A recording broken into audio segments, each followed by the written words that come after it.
Kamu nggak akan percaya betapa banyak orang dewasa yang sering tertukar antara kiri dan kanan. Ini kayak semacam klub kekonyolan rahasia yang baru mulai diungkap oleh para ilmuwan. Bayangkan seorang dokter bedah otak duduk di samping tempat tidur pasiennya setelah operasi. Waduh, berita buruk yang akan disampaikannya ternyata akibat kesalahannya sendiri. Dia salah mengoperasi bagian tulang belakang pasien. Bisa dibilang ini momen berabe fatal.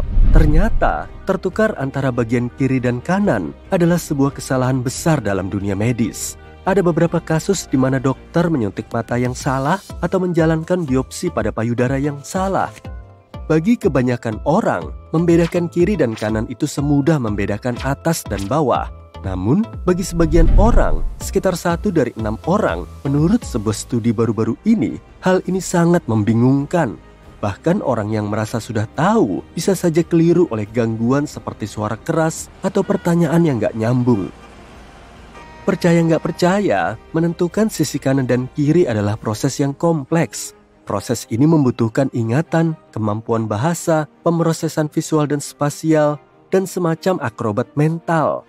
Para ilmuwan masih mencoba untuk mencari tahu apa yang sebenarnya terjadi dalam otak kita ketika kita mencoba melakukannya. Kenapa hal ini sangat mudah bagi sebagian orang dan sangat sulit bagi yang lain? Hal ini masih menjadi misteri. Untuk mengatasi masalah ini, orang-orang melakukan berbagai macam trik kreatif. Membuat bentuk L yang berarti kiri dengan ibu jari dan telunjuk.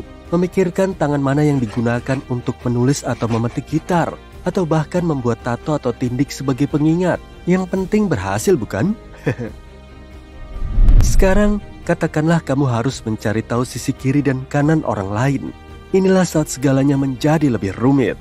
Kamu harus membayangkan untuk memposisikan tubuhmu sehingga menghadap ke arah yang sama dengan orang tersebut. Seperti gerakan tari, tapi di dalam kepalamu.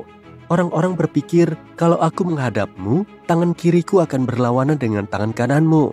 Coba pikirkan itu. Menariknya, penelitian menunjukkan bahwa orang lebih mudah menilai kiri atau kanan dengan membayangkan tangan atau tubuh mereka berputar, seolah-olah diri kita adalah kompas. Kita masih belum punya jawaban lengkapnya, tapi para peneliti telah membuat beberapa penemuan menarik. Mereka mengatakan bahwa orang yang sudah mengandalkan strategi yang berhubungan dengan tangan dalam kehidupan sehari-hari menunjukkan peningkatan kinerja terbesar dalam membedakan kiri dan kanan. Beberapa di antaranya mengatakan bahwa hal ini juga bisa menjadi sesuatu yang kita pelajari sejak kecil, sama seperti keterampilan spasial lainnya.